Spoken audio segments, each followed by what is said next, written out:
আজকের কাহিনী বঙ্গভঙ্গের প্রেক্ষাপটে শরৎচন্দ্র চট্টোপাধ্যায়ের পরিণীতা উপন্যাস অবলম্বনে রচিত।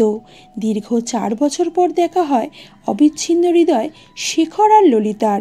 এক ভুল বোঝাবুঝিতে তাদের আলাদা করে দিয়েছিল। কাহিনীতে যাওয়ার আগে বলে রাখি, আমি তোমাদের সাথে প্রিয়াঙ্কা। তোমরা দেখছো অনলি সিরিজ। যারা চ্যানেলে নতুন আছো অবশ্যই করে সাবস্ক্রাইব করে বেল বাটন প্রেস করে দিও। আর যারা এই ধরনের ভিডিও দেখতে পছন্দ করে তাদের সাথে শেয়ার করো। কাহিনীর শুরুতেই মুঙ্গের স্টেশন 1908-এর ঘটনা দেখানো হয়।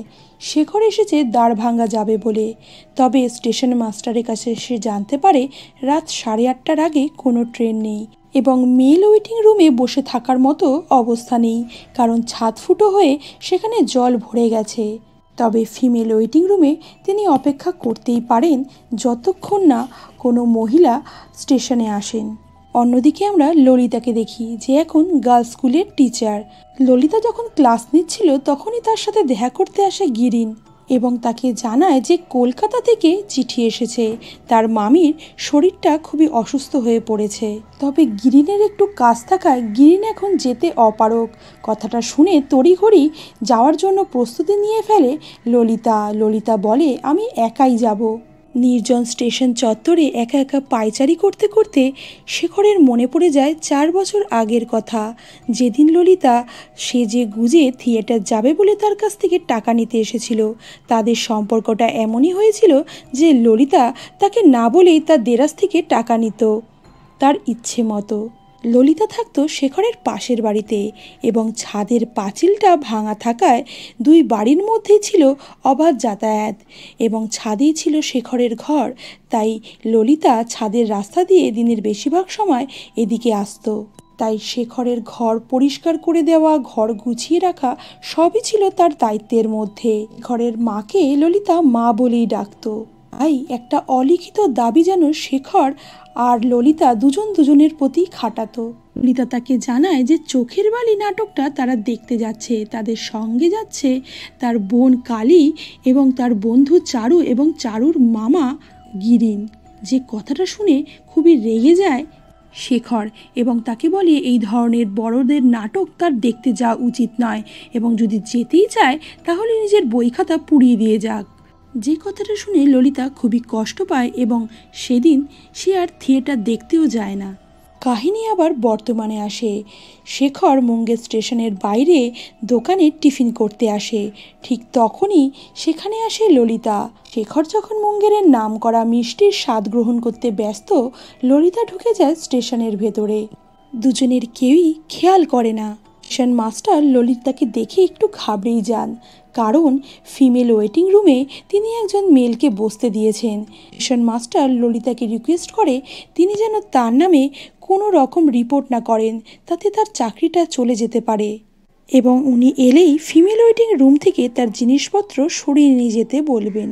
শেখর ফিরলে সাথে সাথেই স্টেশন মাস্টার তাকে মহিলা ওয়েটিং রুম থেকে নিজের জিনিসপত্র নিয়ে আসতে বলেন, কারণ একাকী কোন মহিলা কলকাতা যাবে বলে এখানে এসেছেন। কথা শুনে শেখর সাথে সাথেই মহিলা ওয়েটিং রুমে যায় এবং বাইরে থেকেই বারংবার আওয়াজ দিতে থাকে সে কি ভিতরে আসতে পারে, কিন্তু কারোর আওয়াজ না পেয়ে শেখর ভিতরে ঢুকে পড়ে এবং দেখে কেউ সেখানে নেই। তাই তড়িঘড়ি নিজের জিনিসপত্র নিয়ে বেরোতে থাকে। তখনই বাইরে থেকে ললিতা চলে আসে এবং দুজনে মুখোমুখি হয়ে যায়। দীর্ঘ 4 বছর পর তাদের দেখা, ফেলে আসা কিছু স্মৃতি তাড়া করে বেড়ায় তাদের আজও।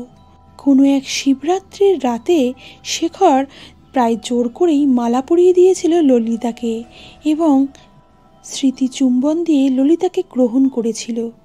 আজ সেই পুরনো স্মৃতি যেন তাদের চোখের সামনে হঠাৎই ভেসে ওঠে। দুজনে দুজনের সাথে কোনো প্রকার কথা বলার আগেই সেখানে স্টেশন মাস্টার চলে আসে এবং দুজনেই দুদিকে চলে যায়। মহিলা ওয়েটিং রুমে গিয়ে ললিতার মনে পড়ে যায় সেই অপমানের কথাগুলো। ললিতার মামার ছিল 4 মেয়ে। এক মেয়ের বিয়ের সময় পাত্রপক্ষ 7,000 টাকা দাবি করলে হাত জোর করে সে চলে আসে শেখরের বাবা নবীনবাবুর কাছে। তবে নবীনবাবু এত টাকা দিতে রাজি হলেও তার কাছ থেকে হাতিয়ে নেয় তার বাড়ির কাগজ। ব্যবসায়ী নবীনবাবু মনে করে যে গরুচরণের দ্বারা এ টাকা কখনোই পরিশোধ দেওয়া সম্ভব হবে না, তাই তার বাড়িটা তার হাতেই দখলে চলে আসবে। ঘটনা আবার বর্তমানে আসে। শেখর চলে আসে মেল ওয়েটিং রুমে, যেখানে ছাদ ফুটো হয়ে জল থই থই অবস্থা। কোনোভাবে এক পাশে শেখর বসে পড়ে এবং মনে পড়ে সেই দিনগুলোর কথা, যেদিন শেখর আর তার মা পশ্চিমে গেছিল হাওয়া বদলের জন্য, এবং তখনই তার বৌদি তাদের চিঠি লিখে জানায় ললিতার মামাবাবু গরুচরণ ব্রাহ্মধর্ম গ্রহণ করেছে এবং ললিতাকে গিরিনের সাথে বিয়ে দেবে বলে ঠিক করে ফেলেছে। ঘটনা আবার বর্তমানে আসে। বৃষ্টি কিছুটা থামলে শেখর এসে বাইরে বসে এবং ললিতা সেখানে এসে শেখরকে বলে যে সে যাতে মেল ওয়েটিং রুমে গিয়ে বসে, কিন্তু শেখর মোটেই রাজি হয় না। তখনই ললিতা সোজা চলে যায় মেল ওয়েটিং রুমে এবং সেখানকার অবস্থা দেখে অবাক হয়। ললিতা আর কথা না বাড়িয়ে বাইরে এসে বসে।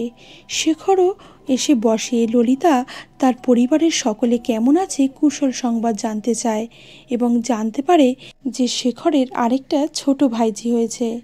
ললিতা জানায় তার মামির পায়ে ব্যথাটা একটু বেড়েছে বোধহয়, সেই জন্য তাকে দেখতেই কলকাতায় যাচ্ছে সে। শেখর তার কাছে জানতে চায় যে গিরিনবাবু তাকে একা ছাড়লো। তখনই ঘটনা ফ্ল্যাশব্যাকে যায় এবং আমরা দেখি টাকা ফেরত না দেওয়ার জন্য রাস্তায় দাঁড়িয়েই নবীনবাবু অপমান করে গরুচরণকে এবং বলে বিকেলের মধ্যে প্রথম সুদের টাকাটা যাতে তার বাড়িতে পৌঁছে যায়। তখনই পেছনে দাঁড়িয়ে গিরিন সব কথা শোনে।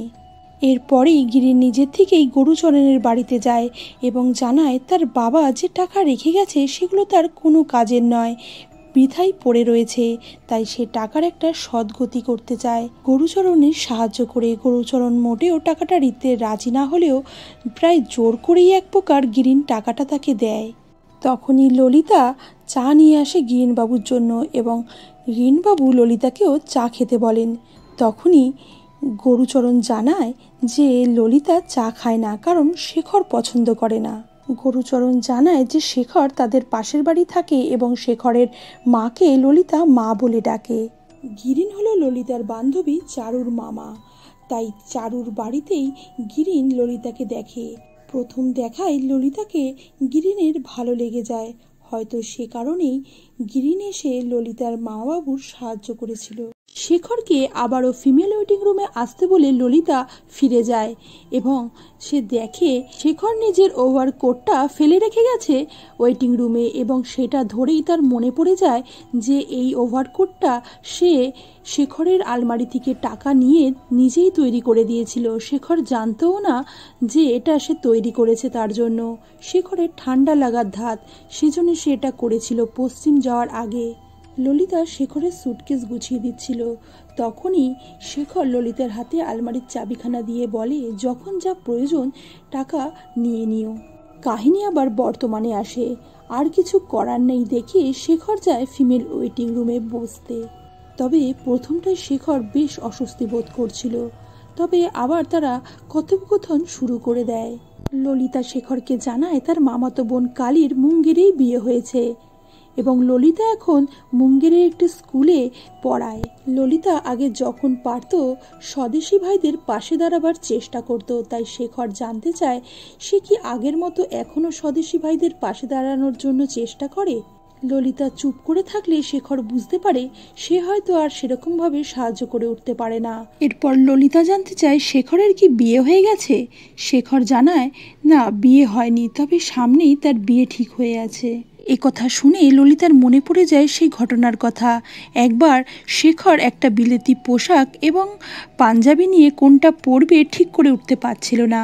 ঠিক তখনই সেখানে ললিতা আসলে ললিতা তাকে জানায় তাকে বিলেতি পোশাকে খুব একটা ভালো লাগে না, তবে সেখানে টাকা নিতে এসেছিল ললিতা এবং জানায় যে এই যে যখন তখন টাকা নিয়ে যায় তার কোনো হিসাব চাইলে সে দিতে পারবে না।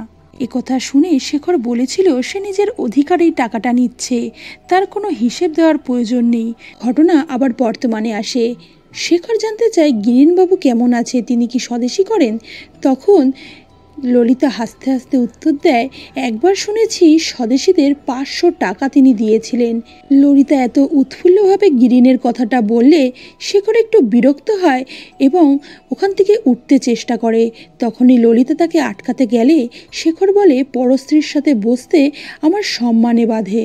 ঠিক তখনই স্টেশন মাস্টার এসে জানায় যে বিপ্লবীরা সামনের লাইন উড়িয়ে দিয়েছে, তাই আজ আর কোনো ট্রেন আসবে না। 4 বছর আগে ফ্ল্যাশব্যাকের একটা ঘটনা দেখানো হয়, যখন শেখরের বৌদি এসে তার মাকে বলছে গুরুচরণ কাকা টাকা ফেরত দিতে এসেছে। যে কথা শুনে শেখরের মা খুবই অবাক হয়। গিরিনের দেওয়া টাকা নিয়ে এসে গুরুচরণ নবীনবাবুকে ফেরত দিতে আসলে নবীনবাবু খুবই অবাক হয় যে সে এত টাকা কোথা থেকে পেল এবং কতই বা এর জন্য তাকে সুদ দিতে হচ্ছে। তবে গুরুচরণ জানায় সুদের কোনো কথা তার সাথে হয়নি এখনো। নবীনবাবু চেয়েছিল গুরুচরণের বাড়িটা আত্মসাৎ করতে, কিন্তু সেই কাজটা যখন হলো না তিনি খুবই রেগে গেলেন এবং খুবই প্রতিহিংসাপরায়ণ হয়ে গেলেন। গুরুচরণ চলে যাওয়ার পর তিনি তার কর্মচারীর কাছে জানতে পারেন গিরিনের কথা। গিরিন ব্রাহ্ম ধর্মে দীক্ষিত এবং ললিতা যে গিরিনের দিদির বাড়িতে যাওয়া আসা করে সেটাও তিনি জানতে পারেন। তাই তিনি মনে করেন হয়তো ললিতাকে বিক্রি করেই এই টাকা আদায় করেছে গুরুচরণ। তাই এতগুলো বিবাহযোগ্য মেয়ে থাকা সত্ত্বেও তাদের বিয়ে নেওয়া দেওয়ার জন্য সমাজে তাকে একঘরে করে দেওয়ার চেষ্টা করে নবীনবাবু। তবে গুরুচরণের ততদিনে গিরিন হয়ে উঠেছিল ভরসাস্থল। তাই গিরিনের উপদেশেই গুরুচরণ ব্রাহ্মধর্ম দীক্ষা গ্রহণ করেন, যার ফলে নবীনবাবু আরও রেগে যান এবং তাদের ছাদের পাঁচিলটা সারাই করে দেন যাতে দুই বাড়ির মধ্যে কোনো সম্পর্ক না থাকে। এরপরই শেখরের বৌদি চিঠি লিখে শেখরকে ডেকে পাঠায় যাতে ললিতার বিয়েটা সে আটকাতে পারে, কিন্তু শেখর কোনো প্রচেষ্টাই করেনি ফিরে এসে। ঘটনা আবার বর্তমানে আসে। স্টেশন মাস্টার চলে যাওয়ার পর ললিতা শেখরকে বলেছিল যে সে যদি চায় তাহলে সে স্টেশন মাস্টারের বাড়িতে যেতে পারে থাকার জন্য। শেখর তখন বলে, ভয় নেই, আমি তোমাকে এই অবস্থায় একা ফেলে যাব না। যে কথাটা শুনে ললিতা বলে ফেলে যে এই অভিজ্ঞতা তো আমার প্রথমবার নয়। তখন শেখর তাকে বলেছিল তখন আমার কিছু করার ছিল না। এই বলে শেখর উঠে চলে যায় এবং অনেকক্ষণ পরে ফিরে এসে দেখে ললিতা বাইরে বসে আছে। শেখর তাকে বলে, তুমি বাইরে বসে আছো কেন? আমি তোমাকে ফেলে রেখে যাব না। ললিতা বলে, তুমি আবার আমাকে ফেলে রেখে চলে যাচ্ছিলে? এ কথা বলে ফেলেই ললিতা আবার ভিতরে গিয়ে বসে। ঘটনা আবার ফ্ল্যাশব্যাকে যায় এবং আমরা দেখি ললিতার মামার খুব শরীর খারাপ এবং ততদিনে গিরিন সে সংসারের অভিভাবকের ভূমিকায় অবতীর্ণ হয়েছে। ডাক্তার তাদের পরামর্শ দেয় যে কদিন তাকে নিয়ে হাওয়া বদল করে আসতে। ঠিক তখনই সেখানে শেখর চলে আসে এবং গিরিনকে দেখে খুবই বিরক্ত হয়। শেখরকে দেখে ললিতার মামি খুবই কাঁদতে থাকে এবং তার শরীরের অবস্থার কথা জানায়। এদিকে গিরিন ললিতাকে বলে যে মা বাবুকে নিয়ে তারা মুঙ্গেরে চলে আসুক, সেখানে গিরিনের বাড়ি আছে, সেখানে তারা থাকতে পারবে কিছুদিন। ঠিক তখনই শেখর সেখানে আসে এবং দুজনকে কথা বলতে দেখে আরও রেগে যায় এবং ওখান থেকে চলে যায়। ঘটনা আবার বর্তমানে আসে। শেখর ললিতাকে বলে, সেদিন আমি যেতে চাইনি কিন্তু আমাকে যেতে হয়েছিল। ললিতা বলে, সেদিনও আমি সবার আগে তোমার কাছেই গেছিলাম, তবে তুমি আমাকে গ্রহণ করনি। ফ্ল্যাশব্যাকে দেখানো হয় যখন শেখর পশ্চিম দিকে ফিরে আসে, ললিতা তার কাছে গিয়ে সবটা জানায় এবং বলে, এখন আমি কি করব তুমি বলে দাও। শেখর বলে, তোমার মামা তো গিরিনের থেকে অনেক টাকা ঋণ নিয়েছে। তখন ললিতা বলে, সে ঋণের কথা আমি চিন্তা করি না, ঋণ শোধ করা যাবে। এ কথা শুনে শেখর বলে, এ ঋণ তুমি কিভাবে শোধ করবে? তখন ললিতা বলে, কেন, সব মেয়েরা যেভাবে শোধ করে আমি তোমার থেকে নিয়ে শোধ করব? শেখর হঠাৎ করেই বলে, তোমার মামা তো তোমাকে বিক্রি করেছে।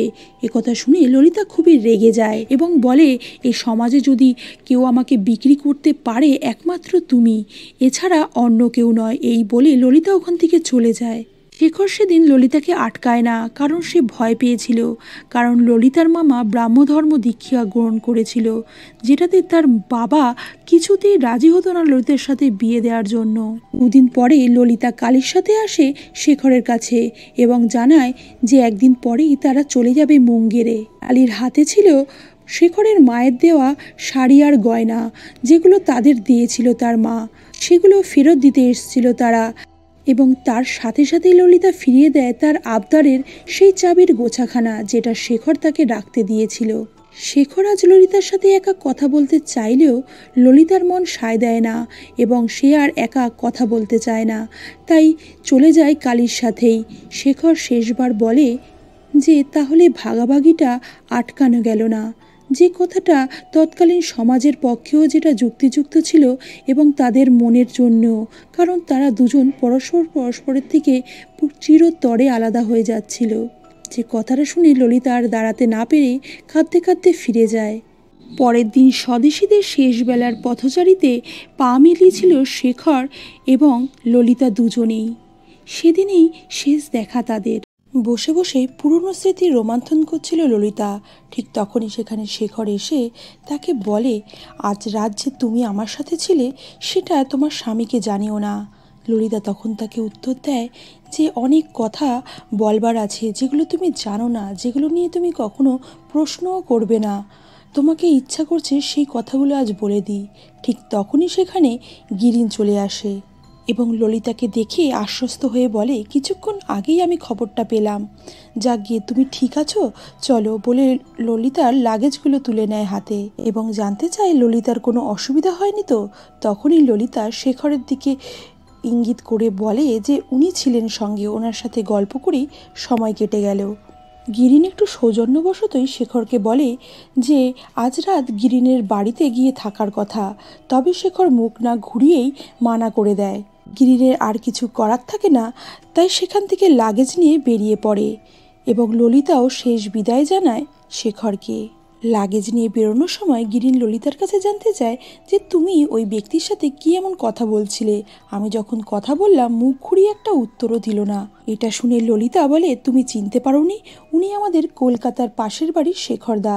যেটা শুনে গিরিনও খুব অবাক হয় এবং বলে, ছিছি, উনি মনে করছেন আমি চিনতে পেরেই ওরকম নাটক করেছি, যাই ওনার সঙ্গে একবার কথা বলে আসি। কিন্তু ললিতা তাকে আটকে দেয়, যেতে দেয় না শেখরের কাছে। শেখর দূর থেকে দাঁড়িয়ে দেখছিল তারা ফিরে যাচ্ছে। ঘটনা ফ্ল্যাশব্যাকে যায় এবং আমরা দেখি 4 বছর আগের একটা ঘটনা, যেদিন ছিল শিবরাত্রি এবং কালী তার বন্ধুদের সাথে তার পুতুলের বিয়ে দিচ্ছিল। তখনই শেখর দাবি করেছিল যে তার কাছে যদি ফুলের মালা না দিয়ে আসে সে বরকর্তা হয়ে আসবে না। কালী সেদিন জোর করেই ললিতাকে পাঠায় শেখরের কাছে এবং শেখরের কাছে মালা নিয়ে গেলে শেখর ললিতার হাত ধরে নেয় এবং প্রায় এক প্রকার জোর করেই তারা মালা বদল করে। ললিতা খুবই ভয় পেয়েছিল, তবে শেখর তাকে বোঝায় তারা দুজন দুজনের জন্য যেটা অনুভব করে সেটা ভুল কিছু নয়। শেখর তাকে বিয়ে করবে। শেখর তাকে মালা বদল করে স্মৃতিচুম্বন দেয়। ঘটনা আবার বর্তমানে আসে। শেখর দারভাঙ্গা থেকে কলকাতায় ফিরে এসেছে এবং সেই শুকনো ফুলের মালাখানা হাতে নিয়ে শেখর চিন্তা করছে সেই দিনগুলোর কথা। ঠিক তখনই সেখানে শেখরের আদরে ভাইজি জলপুরি চলে আসে এবং জানতে চায় শেখর বিয়ে করলে আর এ ঘরে থাকবে না।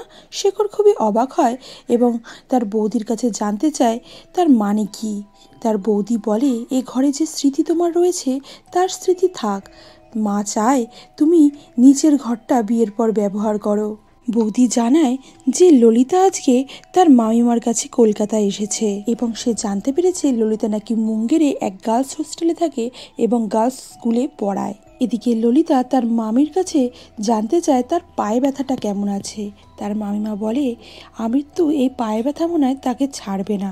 ললিতার মামি তার কাছে জানতে চায় সেদিন কি শেখরের সাথে তার দেখা হয়েছিল। ললিতা একটু অবাক হয়ে বলে, তোমার জামাই তোমাকে এসব কথা জানিয়েছে তাই তো? এই বলে সে চুপ করে যায় এবং ললিতার মামি বলে, যখনই শেখরের কথা তুলি তুই আর কোনো কথার উত্তর দিস না। ললিতা উত্তরে বলে, তার তো সামনেই বিয়ে। উনি ললিতার মামি তাকে বলে তার আর কলকাতায় থাকতে ইচ্ছে করছে না, তাই শেখরের সাথে সে যাতে কথা বলে এই বাড়ি বিক্রির ব্যাপারে। তারা যদি এই বাড়িটা কিনে নেয় তাহলে তারা খুব শিগগিরই এখান থেকে চলে যাবে। এরপর ললিতা যায় শেখরের মায়ের সাথে কথা বলতে এবং শেখরের মা তাকে জানায় যে তার মা বাবু মারা যাওয়ার কয়েক মাস পরেই তার স্বামী নবীনবাবুও পৃথিবী ছেড়ে চলে গেলেন, হয়তো ওপরে গিয়ে নিজেদের মধ্যে সব মিটমাট করে নিয়েছেন।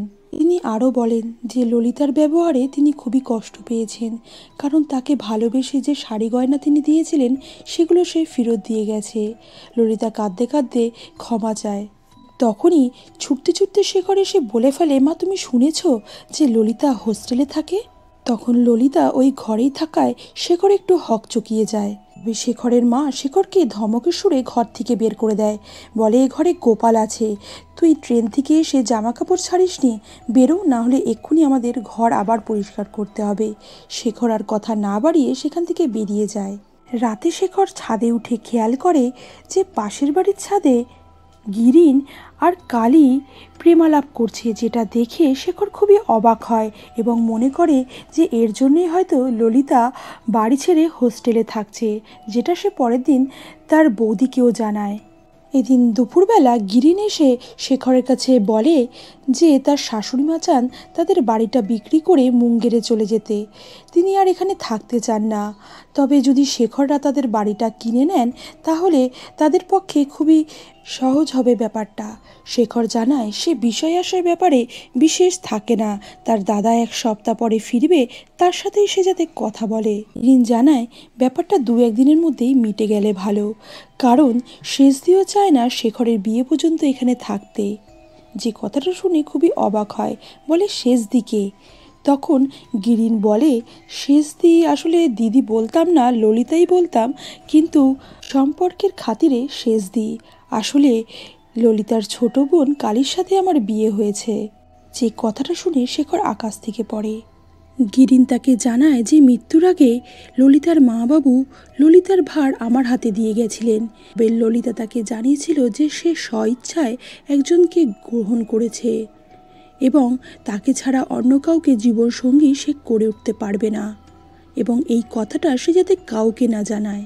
তবে গিরিন আজ প্রথম সেই কথাটা ভাঙল এবং সে মনে করছে সে সঠিক লোকের কাছেই তার কথাটা বলেছে। অন্যদিকে শেখরের বৌদি ললিতার সঙ্গে 2টো কথা বলে শেখরের ঘরে নিয়ে আসে, তবে তার মেয়ে ডাকায় সে নিচে চলে যায় এবং একাকী ঘরে বসে থাকতে থাকতে ললিতার চোখে ভেসে ওঠে পুরনো সব স্মৃতি। শেখর ললিতার হাতে একটা ছবি দিয়ে বলেছিল এটা তোমার অভিজ্ঞান। তখন ললিতা জানতে চেয়েছিল অভিজ্ঞান হারালে তুমিও কি আমাকে ভুলে যাবে? একথা শুনে শেখর মুচকি হাসে, আর কোনো উত্তর দেয় না। ঘটনা আবার বর্তমানে আসে। শেখর দৌড়ে গিয়ে তার বৌদির কাছে জানতে চায় সে কি সবটা জানতো। তার বৌদি বলে না, সে আগে জানতো না, তবে ললিতা এখানে ফিরে আসার পর তার চোখকে ললিতা ফাঁকি দিতে পারেনি। শেখর বলে তাহলে তুমি আমাকে কেন জানালে না? তার বৌদি বলে কোনটা তুমি জানতে না? তুমি জানতে না তুমি ললিতাকে মালা পরিয়েছ? তুমি জানতে না তোমাকে ছাড়া আর কাউকে গ্রহণ করা ওর পক্ষে সম্ভব নয়? শেখর বলে কি সাংঘাতিক মেয়ে, সেদিন সারা রাত আমার সাথে এত কথা বলল, তবু একবারও বলল না। বৌদি বলে এটা তোমার প্রাপ্য ছিল। এরপরেই আমরা শেখরকে দেখি নিজের ঘরে ঢুকে দরজা দিচ্ছে। ললিতা সেখান থেকে বেরিয়ে যেতে চাইলেও শেখর তার হাতটা টেনে ধরে, বলে আজ আর তার যাওয়া হবে না। ললিতা দৃঢ় স্বরে বলে ওঠে তুমি আমার ওপর জোর করতে পারো না। শেখর বলে জোর কি কেবল তুমি করতে পারো? ললিতা বলে আমি কোনোদিন কারোর ওপর জোর করিনি। লজ্জা করে না তোমার পরশ্রীর ওপর জোর করতে? এত নিচে নেমে গেছো তুমি? অশ্রুসিক্ত গলায় শেখর উত্তর দেয় হ্যাঁ, এত নিচে নেমে গেছি যে বৌমণি বলেছে আমি নিজের কাছেই নিজে পর হয়ে গেছি। আমি ভুলে গেছিলাম যে অনেক দিন আগে কৃষ্ণা চতুর্দশীর রাতে এই ঘরে একটা মেয়ে আমাকে মালা পরিয়েছিল এবং আমিও ফিরে তাকে মালা পরিয়েছিলাম। আমি ভুলে গেছিলাম আমি বিবাহিত, আমার স্ত্রী আছে, আমার জীবনের দুর্বাসা হয়ে আমিই এসেছিলাম। একা একা অনেক কিছু ঠিক করেছো, বাড়ি বিক্রি করবে, আমার বিয়ের আগে চলে যাবে। ললিতা কাঁদতে কাঁদতে বলে যদি হুকুম করো বিয়ে দেখে পাত পেরে খেয়ে যাব। একথা শুনে জড়িয়ে ধরে শেখর। শেখর জানতে চায় আমাকে কেন কিছু বলনি? জবাবে ললিতা বলে সবার আগে তো তোমার কাছেই এসেছিলাম। সেদিন জানতে চেয়েছিলাম আমি কি করব। তুমি বললে আমার মামা নাকি আমাকে বিক্রি করেছে। তুমি জানতে যে আমার মামা ওই রকমের মানুষই নয়। শেখর বলে আমি ভয় পেয়েছিলাম। তোমার মামা ব্রাহ্ম ধর্ম নিয়েছে, আমার বাবা মা সমাজ কেউ মেনে নিত না আমাদের। তারপর শুনলাম গিরিনবাবুর সাথে তোমার বিয়ে ঠিক হয়েছে। ললিতা বলে, সেটা শুনে ভাবলে যাক, মাথা থেকে ভার নামলো। শেখর ধরা ধরা গলায় বলে, আমি বোকা, আমি কাপুরুষ, আমি দায়িত্বজ্ঞানহীন, আমি কি করব বুঝে উঠতে পারিনি। ক্ষমা চাই বারংবার ললিতার কাছে, কিন্তু এত দিনে অপমানের পর ললিতা কিছুতেই সমর্পণ করতে পারছিল না নিজেকে। তখনই শেখর বলে ওঠে, অন্য কাউকে এ ঘরে নিয়ে আসবো, অন্য কারোর আঁচলে আমার দেরাজের চাবি থাকবে, অন্য কেউ এ ঘর সাজিয়ে গুছিয়ে রাখবে, আমি আবার বিলেতি পোশাক পরব। ললিতা আর সহ্য করতে না পেরে বলে ওঠে, সে কি তোমাকে বলবে তোমাকে বিলেতি পোশাকে বিচ্ছিরি লাগে? সে কি মনে করে তোমার জন্য ওভারকোট বানিয়ে দেবে? সে কি জানবে ঠান্ডা লাগলে তোমার কীরকম অবস্থা হয়? শেখর বলে, ঠান্ডা লেগে নিমোনিয়া হয়ে আমি মরে গেলে তুমি আমাকে ক্ষমা করবে? শেখরের মুখ চেপে ধরে কাঁদতে থাকে ললিতা। ঠিক তখনই দরজা ধাক্কে শেখরের বৌদি এসে বলে, ওরকম পরশ্রী নিয়ে দরজা আটকে আর কতক্ষণ থাকবে? শেখর দরজা খুলে ললিতার অবস্থা দেখে বৌদি বলে, এ তো চোখের জলের বন্যা, চলো তোমাদের দুজনকে মা নিচে ডাকছেন। শেখর বৌদিকে বলে, এই জল থই থই অবস্থা খানিক সামলে নি, তারপর নিচে আসছি, তুমি ওই দিকটা সামলাও। বৌদি হাসতে হাসতে চলে যায়। শেখর ললিতার কাছে জানতে চায় সে হোস্টেলে কেন থাকতো। ললিতা উত্তরে বলে, তার বর থাকতে সে অন্য কারোর বাড়িতে কেন থাকবে? তার মান সম্মান নেই। এই কথা শুনে জড়িয়ে ধরে শেখর, যেন দীর্ঘদিনের বরফের চাই গলতে শুরু করে দুজনের মধ্যে। আর এখানেই আজকের কাহিনীর সমাপ্তি হয়। ভিডিওটি ভালো লাগলে লাইক অ্যান্ড শেয়ার করে দিও। আর যদি চ্যানেলে নতুন হয়ে থাকো অবশ্যই করে সাবস্ক্রাইব করে বেল বাটন প্রেস করে দাও। তোমাদের ভিডিওটা কেমন লাগলো তোমাদের ফিডব্যাক জানাতে ভুলো না। মনে রাখবে তোমাদের কমেন্ট আমাদের কাছে খুবই গুরুত্বপূর্ণ। আর কোন ভিডিও তোমরা দেখতে চাও সেটাও কমেন্টে জানাতে পারো। তোমাদের রিকোয়েস্ট রাখার আমরা সবসময় চেষ্টা করি।